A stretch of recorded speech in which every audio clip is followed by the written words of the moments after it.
Hello guys, I'm warmly welcome to my YouTube channel UPSC Unstoppable by Rishabh Tiwari, and I will discuss the important topic of the current.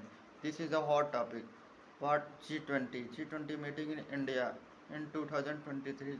Presently G20 meeting in India Delhi is as a ministerial level meeting in the countries level political head in visiting the India's capital Delhi. First, firstly, I will describe the what is G20. The G20 is an informal group of 19 countries and one European Union. It is the representative of the International Monetary Fund and the World Bank. The G20 membership comprises a mix of the world's largest advanced and emerging economics, is the developing nations and the developed nation. Together, the G20 members represent more than 80% of GDP and 75% of international trade and 60% of the world population. Firstly, I've explained the what is G20. G20 is an informal group.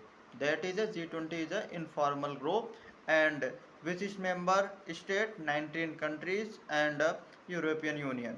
It is a representative of the International Monetary Fund and World Bank. Second point.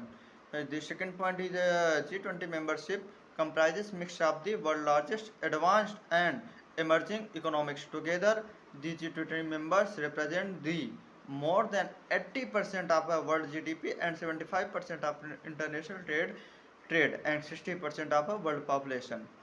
First point I will discuss the what is the G20, and second point I will discuss the how did G20 come into existence. Explaining the this issue, I will first point 1979 and 1919. First point 1997 and 1999 Asian financial crisis. This was a ministerial level forum which emerged as G7 invited both developed and developing countries. The finance minister and central bank governors began meeting in 1999.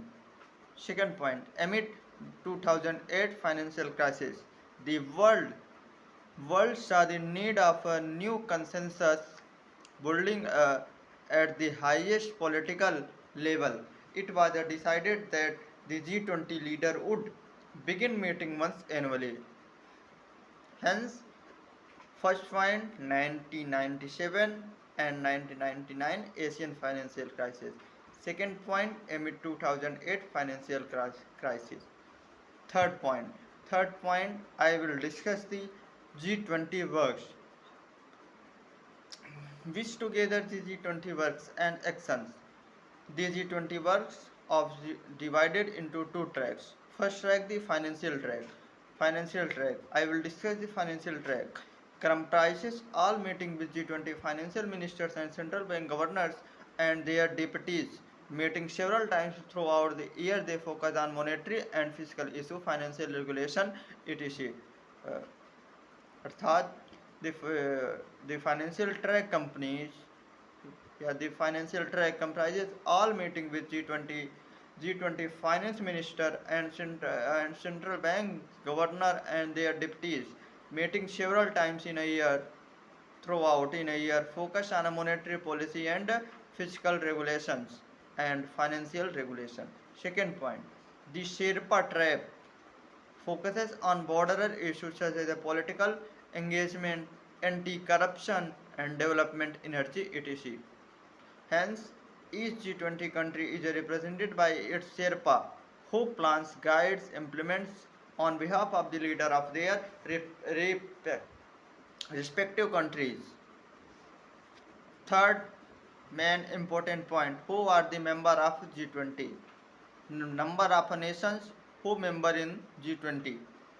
The member of the G20 are Argentina, Australia, Brazil, Canada, France, Germany, India, Indonesia, Italy, Japan, Republic of Korea, Mexico, Russia, Saudi Arabia, Saudi Africa, Turkey, the United Kingdom and the United States and the European Union.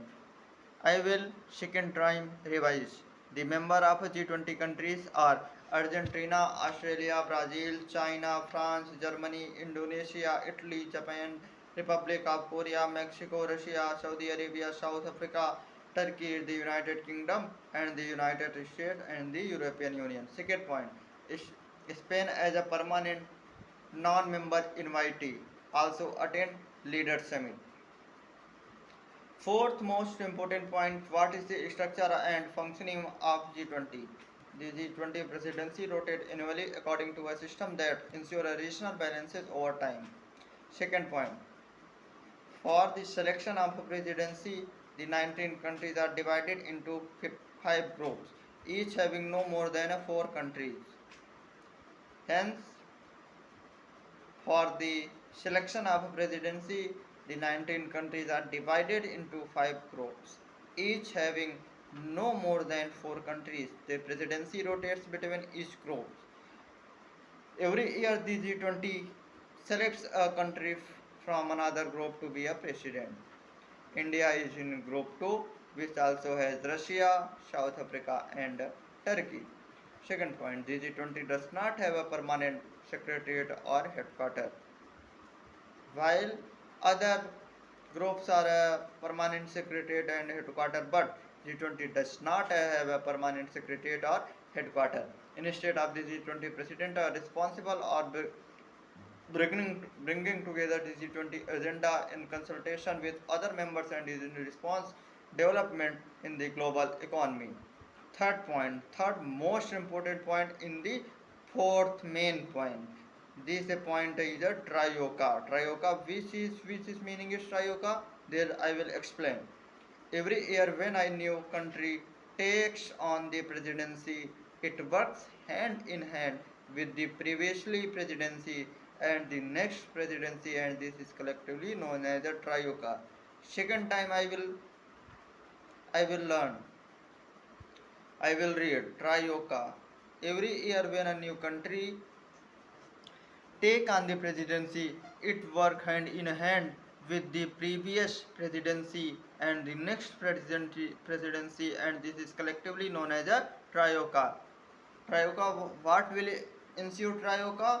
This ensure continuity and consistency of the group's agenda. Fifth main point. Sorry guys. What about the cooperation with and within G20? In Toronto, 2010 leaders declare it to be premier forum for global economic cooperation. The work of G20 member is supported by several international organizations that provide policy advice. These organizations include the Financial Stability Boards, the Financial Stability Board (FSB). The FSB, which was established by G20 leaders following the onset of the global financial crisis. Second, the International Labour Organization (ILO). Third, the International Monetary Fund (IMF). Fourth, the Organization for Economic Cooperation and Development, hence OECD. Fourth, United Nations. No, sorry friends. Fifth point, United Nations. Sixth point, World Bank. And seventh, last point, the World Trade Organization (WTO). I will repeat fifth main important point. In Toronto, 2010 leaders declare it to be a premier forum for global economic cooperation. Second, the work of G20 members is supported by several international organizations that provide policy advice. These organizations include, I will explain this point. The Financial Stability Board (FSB). What is FSB? FSB, which was established by G20 leaders following the onset of the global financial crisis. Second point, the International Labour Organization. Third, the International Monetary Fund. Fifth, the Organization for Economic Cooperation and Development. Fifth, the United Nations. Sixth, World Bank. And seventh, the World Trade Organization. Up, I will explain six main important points. What type of issue are addressed by G20? The G20 focus on a broad agenda of an issue of global importance, although issue pertaining to the global economy dominate the agenda. Additional items have been more important in recent years, like financial market, tax and fiscal policy, trade, agriculture, employment, energy, fight against corruption, advancement of women in job market, and 2030 agenda for a sustainable development, and current hot topic is climate change and global health, anti-terrorism, and inclusive entrepreneurship. I will repeat six main important points. What type of issue are addressed by G20? The G20 focuses on a broad agenda of issue of global importance. Although issues pertaining to the global economy dominate the agenda, additional items have become more important in recent years, like financial market, tax and fiscal policy, trade, agriculture, employment, energy, fight against corruption, advancement of women in job market, 2030 agenda for sustainable development, climate change, global health, anti-terrorism, and inclusive entrepreneurship. What are India's priorities in G20 summits? Checking tax evasion to fight corruption, choking terror funds, cutting the cost of remittance, market access for key drug, reform in the World Trade Organization to improve its functioning, and last point, full implementation of the Paris Agreement. Seventh most main important point, what are the strength or achievement of a G20? Flexible, first point, this point, first point. Flexible, within with only 20 members, the G20 is agile enough to make promote decision and to adapt new challenges. Second point, inclusive.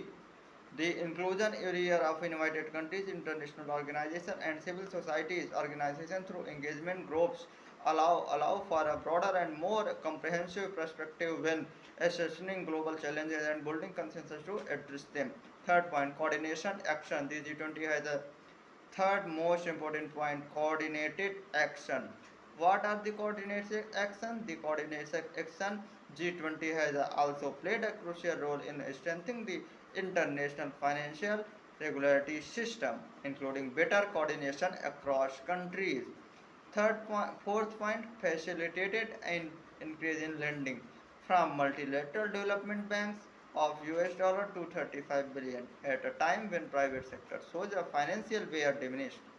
Fourth point, major achievement of G20 include quick development of emerging emergency funding during the 2008 global financial crisis. And last point, G20 played a critical role in the ratification of a trade facilitation agreement with the WTO, estimating it would contribute up to somewhere between 5.4 to 8.7% of the global GDP by 2030 if the agreement were fully implemented.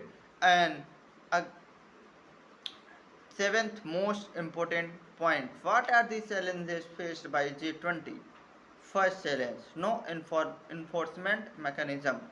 The G20 toolkit ranges from a simple exchange of information and best practices to agreeing common measurable target to coordinate actions.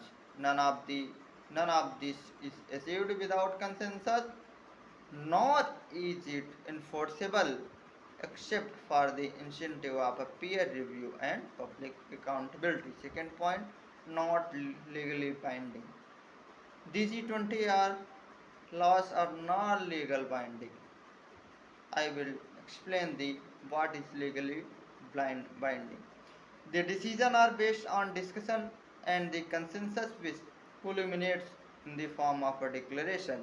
These declarations are not legally binding. It's just an advisory or consultative group of 20 members.